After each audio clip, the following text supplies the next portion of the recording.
Alright, Shalom. All praises, honor, and glory belongs to Yahweh. Ba'ashem Yahushai, Ba'ashem Okakodash. Double honors unto the elders and to the apostles of Great Millstone. And that salutations to the hopeful elect, the men that are pushing this truth in the four corners and highways and byways. And once again, all praises, honor, and glory belongs to Yahweh. Ba'ashem Yahushai, Ba'ashem Okakodash. Alright. Now there's a brother Yakal once again, and this quick lesson gonna be entitled, don't be like-minded. Alright, don't be like-minded. See, because a thing with us men in this truth, right? Us men in this truth, or men of wisdom, we ought to examine things before we judge.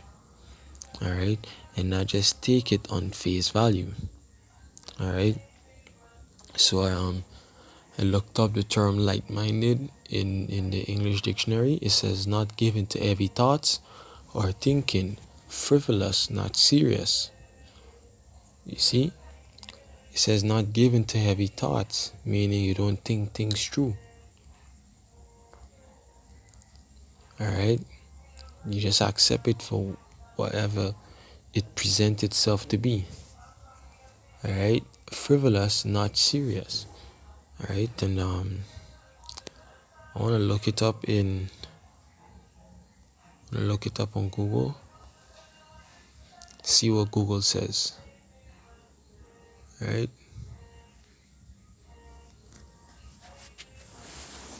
yeah.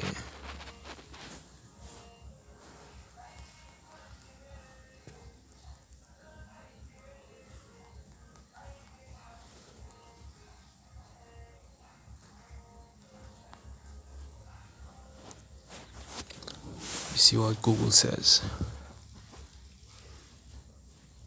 Yeah, it says like-minded, not having a serious attitude, frivolous. Alright, you're being frivolous. Alright, now I want to search what the word frivolous mean, and then I'll get to the scriptures.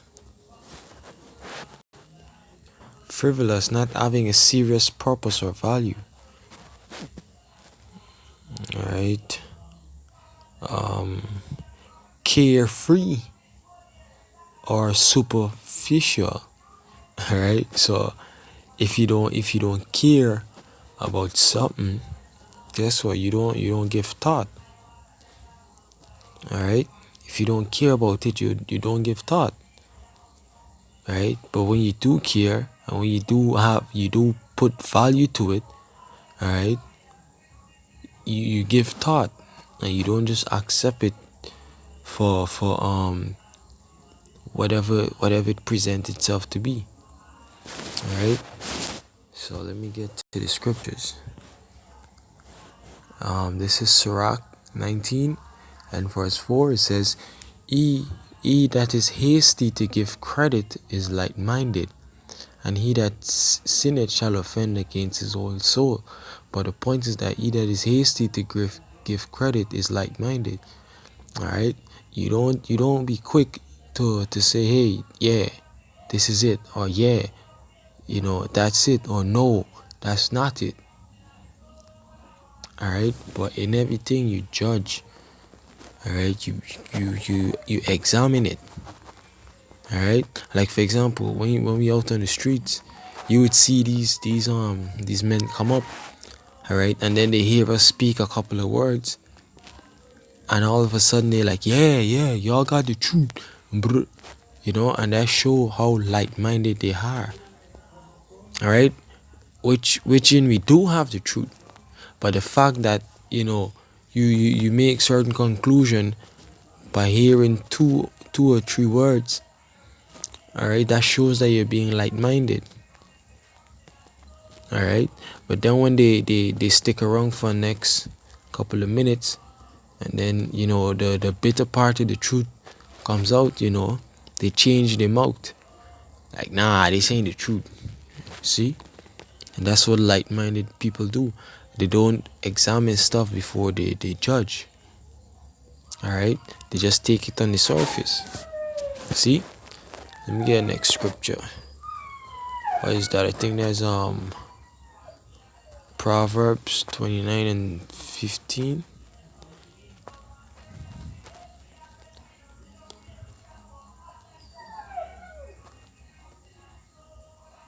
Yeah, Proverbs 29 and 20 says, "Seest thou a man that is hasty in his words?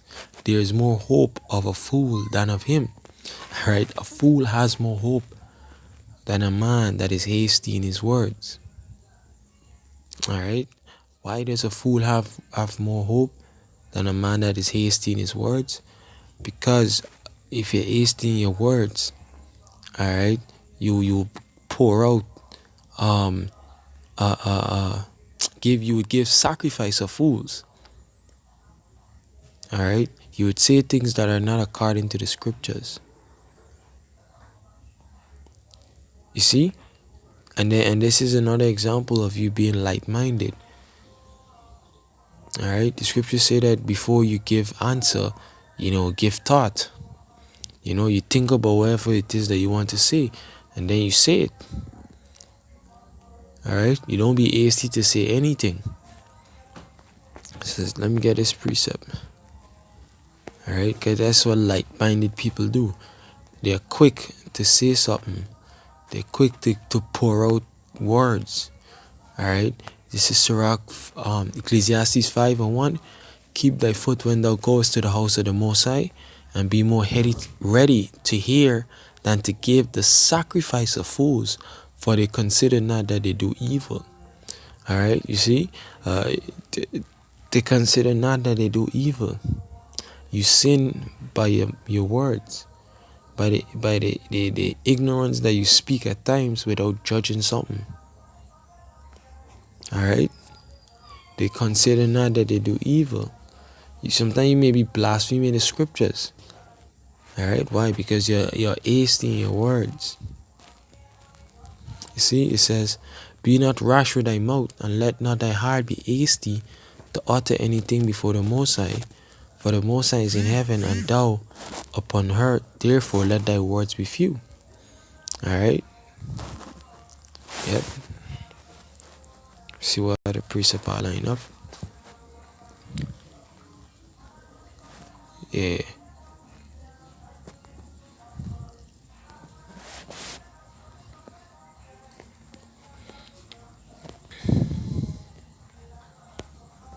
Let me get this. Ecclesiastes chapter 6. Sirach chapter 6.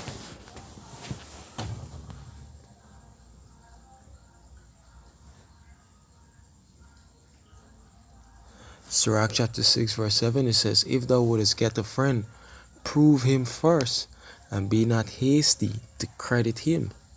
Alright? If you would get a friend, prove him first. Alright?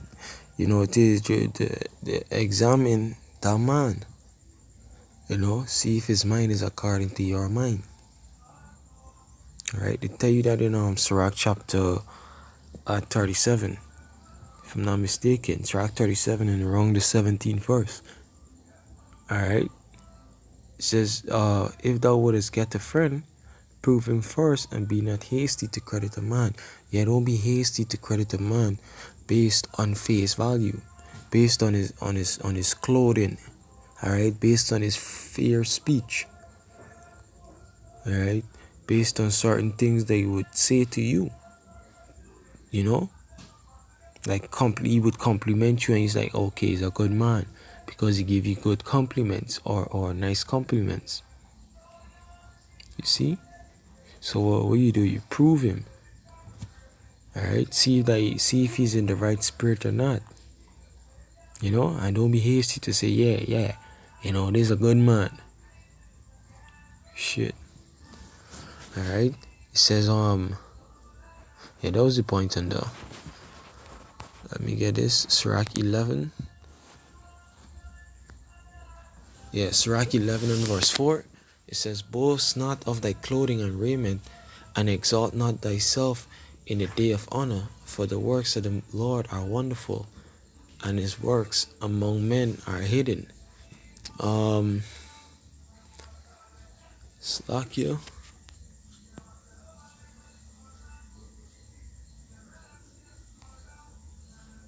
Yeah, Sirach 11 and verse 7. It says, blame not before thou hast examined the truth. Understand first and then rebuke.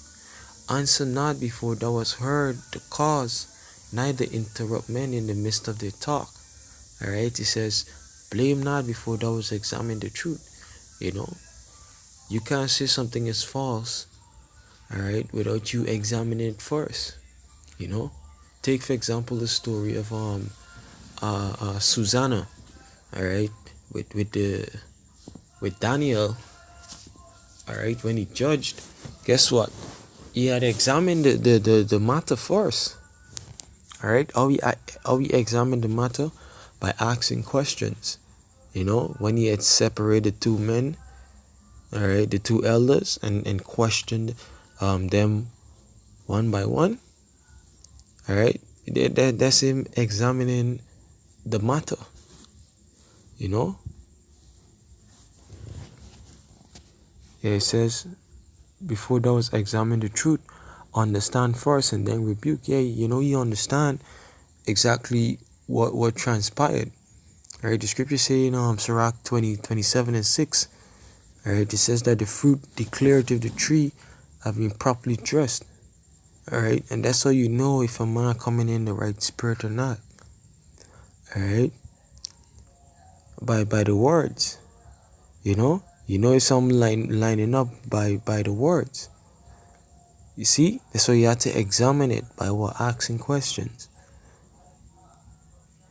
And, you know, allowing someone to speak, because eventually they're gonna say so much and you already know what exactly they're up to.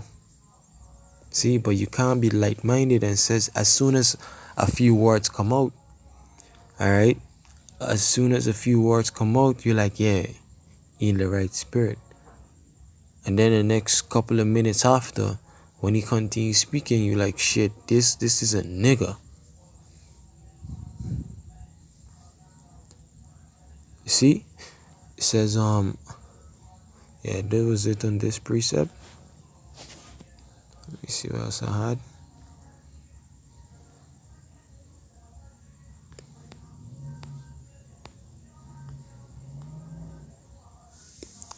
Yeah, 11, Sirach 11 and verse 2, it says, commend not a man for his beauty, neither abhor a man for his outward appearance.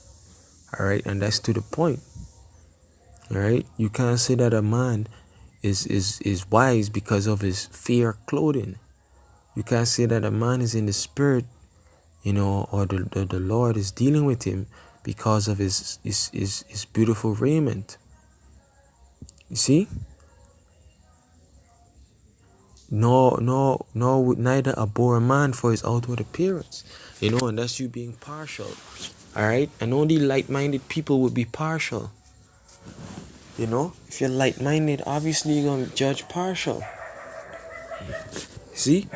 You're going to take it for the face value. Alright? You're going to take it that, hey, this is what it look like, but this is what it is. Without even judging or examining the matter. It says, 3, verse 3, 11, Sirach 11, verse 3. The bee is little among such as fly, but her fruit is the chief of sweet things. Alright? Scripture said, what is sweeter than honey? Alright? And when you look at the bee, you would never expect the chiefest of sweet things to come from a insect that is this small. Alright? Or from a flying animal that is this small. See, the same thing, you would not expect, you know, wisdom to flow from someone, you know, that is deemed as insignificant. Alright? Just like us on the streets, you know, we are deemed as insignificant. Alright? But what comes from our mouth is sweeter than honey. You see? But the world judge based on face value, on the surface. the outward appearance. That's why, they are light-minded.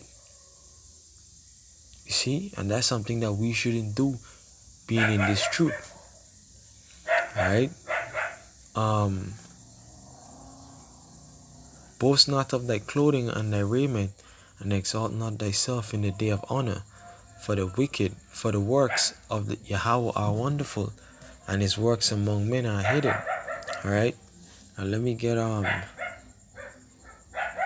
more precept, and I'll close it out.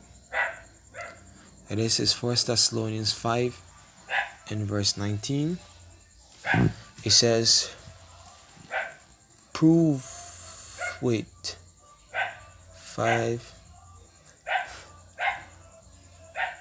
and 21, it says, prove all things, hold fast to that which is good. Alright, so that's what you're supposed to do. Prove all things, whether they be false or whether they be true.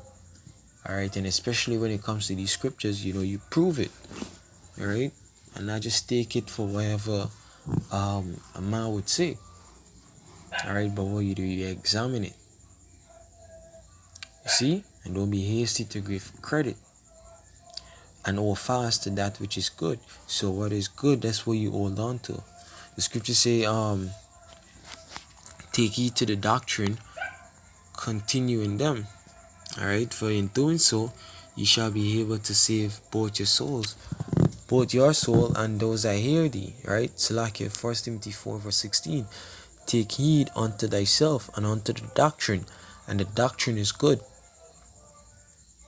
Alright, the doctrine is good. It says, continue in them, for in doing this thou shalt both save thyself and them that hear thee. You see? So you do, you prove all things, alright, and hold fast to what is good. Alright, you hold fast to the truth.